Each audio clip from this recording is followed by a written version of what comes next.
ప్రియమైన సహోదరి సహోదరులకు యేసుక్రీస్తు ప్రభు నామంలో రూత్ ప్రేయర్ ఫెలోషిప్ లోకి ఆహ్వానిస్తున్నామండి.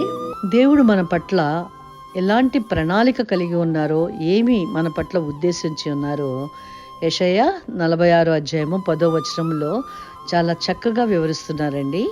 ఆయన ఏమంటున్నారంటే, నా ఆలోచన నిలుచుననియు నా చిత్తమంతయు నెరవేర్చుకొనేదననియు చెప్పుకొనుచు ఆది నుండి నేనే కలగబో వాటిని తెలియచేయుచున్నాను.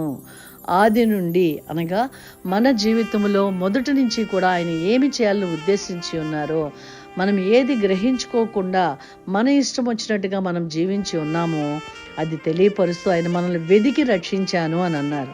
ఆ వెదికి రక్షించిన దినము నుంచి కూడా మనం మన జీవితాన్ని, మన యొక్క ఆలోచనల్ని ఆయనకు అప్పగించుకున్నట్లయితే మన జీవితాల్ని ఆయన తన చిత్తానుసారంగా తన ప్రణాళిక ప్రకారము ఆయన మనల్ని నడిపించడానికి ఇష్టపడుతూ ఉన్నారు. అందుకే ఇక్కడ చెబుతున్న మాట, ఆది నుండి నేను కలగబో వాటిని తెలియజేయుచున్నాను, పూర్వకాలము నుండి నేనే ఇంకా జరుగని వాటిని తెలియజేయుచున్నాను. పూర్వకాలము నుండి అనగా మనం ఆయన ఎరగక ముందే ఆయన మన పట్ల ప్రణాళిక ఉందని మనకి ఎఫ్ఎస్సిలో రాయబడి ఉన్నది కదా. తల్లి గర్భంలో రూపింపక మునిపే, జగత్ పునాది వేయబడక మునిపే ఆయన మన పట్ల ప్రణాళిక కలిగి ఉన్నారు. కనుక మనం ఆయన సన్నిధిలోకి వెళ్ళి ఆయనతో మనం మాట్లాడుతూ ఉన్నట్లయితే, ఆయనతో మనకు వ్యక్తిగతమైనటువంటి రిలేషన్ మనకు కలిగి ఉన్నట్లయితే, మన జీవితంలో ఏమి చేయబోతున్నారో ఆయన మనతో చెప్తారు. ఆ చెప్పిన ప్రతి మాటని కూడా ఆయన నమ్మదగిన దేవుడు. నేను మాట తప్పుటకు నరుడును కాను అని చెప్తున్న ఆ దేవుడు, దేవాది దేవుడు మనతో మాట్లాడటానికి ఇష్టపడుతున్నారు. అందుకే ఆదికాండం 1:26లో ఏం చెప్తున్నారంటే, మన స్వరూపమందు మన పోలిక చొప్పున నరులను చేయుదము. మనం ఎలా ఉన్నామండి?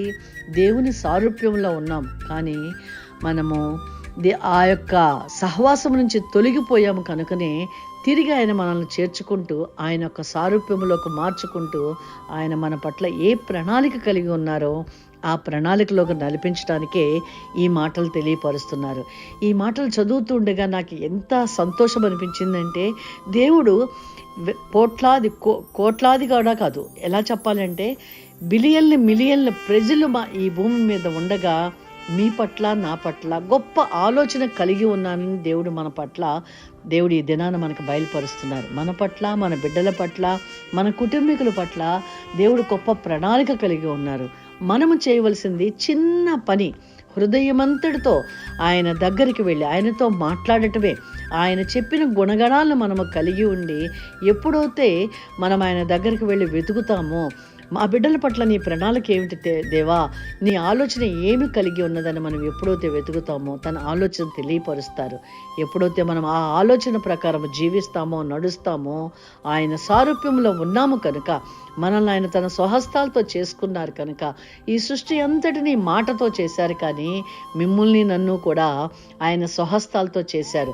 అంతేకాదు, కానీ ఎప్పుడైతే మనము రక్షణ పొంది ఆయన చేతుల్లోకి వెళుతూ ఆయన స్వరమును వినటానికి మనం ఇష్టపడతామో, ఆయన మనల్ని తన అరచేతిలో చెక్కుకున్నాను అని చెప్తున్నారు. అంటే శ్రమలు ఉంటాయి. అరచేతిలో చెక్కడం అంటే ఉలిపెట్టి ఒక రాయిని చెక్కుతున్నప్పుడు, శిల్పంగా మారుస్తున్నప్పుడు మరి శిల్పానికి నొప్పి తగులుతుంది. నాకు నొప్పిగా ఉంది, నువ్వు నన్ను చెక్కద్దు అంటే అది కాళ్ళ క్రింద పడే రాయిలా ఉంటుంది. కానీ ఎప్పుడైతే ఆ శ్రమలు మనకు వచ్చినా కూడా మనము దేవుని అంగీకరిస్తూ దేవుడి చిత్తంలోనే నడవాలి, నేను అనుకున్నది కాదు, దేవుని చిత్తంలో నేను నడిచినప్పుడు నేను ఫలవంతమైన జీవితము జయించే వారముగా మనం ఉంటామని మనం ఆలోచన కలిగి ఆయన సారూప్యంలోకి మారుతూ ఆయనతో సహవాసం చేస్తూ ఆయన మాటను మనం వినినప్పుడు, ఆ మాట ఇక్కడ ఏమంటున్నారు, యెషయా 46:11 అంటున్నారు కదా, నేను చెప్పి ఉన్నాను దాన్ని నెరవేర్చెదను, ఉద్దేశించి ఉన్నాను సఫలపరిచెదను. అది నేను ఏదైతే చెప్పి ఉన్నాను అది మీ జీవితంలో నేను చేస్తాను. మాట తప్పుటకు ఆయన నరుడు కాదు. అంతేకాదు కాదు, ఆయన ప్రమాణం చేయటానికి ఇంకెవరు ఆయన కంటే పెద్ద ఇంకొకరు లేరు కనుక నేను ప్రమాణం చేయుచున్నాను అని అంటారు. ఆయన అంత స్పష్టంగా మనతో మాట్లాడటానికి ఇష్టపడుతూ ఉన్నారు. మరి అలాంటి దేవాది దేవుడు మనం కలిగి ఉండటం మనం ఎంత ధన్యత అండి. ఇంకొక దగ్గర 48వ అధ్యాయంలో కూడా ఆయన చెప్తున్నారు కదా, 3వ వచనంలో, పూర్వకాలమున జరిగిన సంగతులను నేనే చాలా కాలము క్రిందట తెలియచేసి తిని, ఆ సమాచారము నా నోటి నుండి బయలుదేరిను, నేను వాటిని ప్రకటించి తిని, నేను ఆకస్మికముగా వాటిని చెయ్యగా అవి సంభవించెను. అదండి, ఆయన తన నోటితో, నా నోటితో నేను చెప్పాను అని అంటున్నారు. దేవాది దేవుడు, సృష్టికర్త అయిన దేవుడు మన పట్ల కలిగిన, మన బిడ్డల పట్ల కలిగిన ఆయన యొక్క ఆలోచన మనకు బయలుపరిచినప్పుడు అది జరిగే వరకు మనం వేచి ఉండాలి. ఈ 46వ అధ్యాయము 48వ అధ్యాయము నేను చదువుతుండగా నాకు ఎంత సంతోషం నా హృదయంలోకి వచ్చిందంటే, దేవాది దేవుడు ఈ మిలియన్లు ఉన్నటువంటి ఈ భూమి మీద ఇంత గొప్ప జనాంగము భూమి మీద ఉండగా నా పట్ల, మీ పట్ల, మన కుటుంబాల పట్ల, మన బిడ్డల పట్ల ఎంత గొప్ప ఆలోచన కలిగి ఉన్నావు దేవా. నీకు మేము ఏమిచ్చి కృతజ్ఞతలు తెలియపరచుకోగలము? మా జిహ్వ ఫలమే అంటే మనము స్తుతించటమే, ఆయన్ని ఘనపరచడం, అది చాలండి దేవుడికి. అదే ఆయనకి ఎంతో సంతోషము.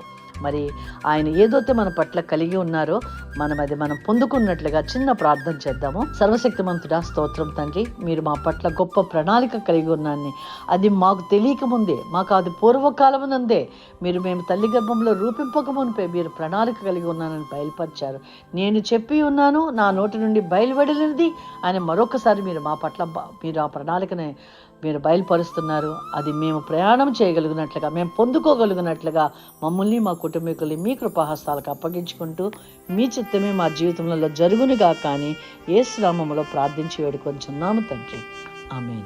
ఈ వీడియో చూస్తున్నటువంటి వారిని మేము సియోను ఫెలోషిప్ చర్చికి ఆహ్వానిస్తున్నాము. మీరు ఏ సంఘమునకు చెందిన వారనట్లయితే, మా సంఘము హైదరాబాదులో భారతీయ విద్యాభవన్ బషీబాగ్ నందు ఆదివారపు ఆరాధన 9:30 గంటలకు ప్రారంభమవుతుంది. మీరు మా ఆరాధనకు వచ్చి మా సంఘము ద్వారా, సంఘం యొక్క వాక్యం ద్వారా, వర్షిప్ ద్వారా మీరు బలపరచబడతారని మిమ్మల్ని మేము ఆహ్వానిస్తున్నాము. ఒకవేళ మీరు హైదరాబాద్ నివాసులు కానట్లయితే, మా సంఘం యొక్క లైవ్ కాస్ట్ ద్వారా మీరు యూట్యూబ్ ఛానల్లో సియోను ఫెలోషిప్ సిటీ చర్చ్ అని మీరు చూసినట్లయితే, మీరు దేవుని వాక్యము ద్వారా, వర్షిప్ ద్వారా మీరు బలపరచబడి, మీరు దేవుని యందు బహు బలముగా, దేవుని యొక్క యోధులుగా, దేవుని యొక్క రాజ్య సంబంధులుగా మీరు బలపరచబడాలని మేము కోరుకుంటున్నాము.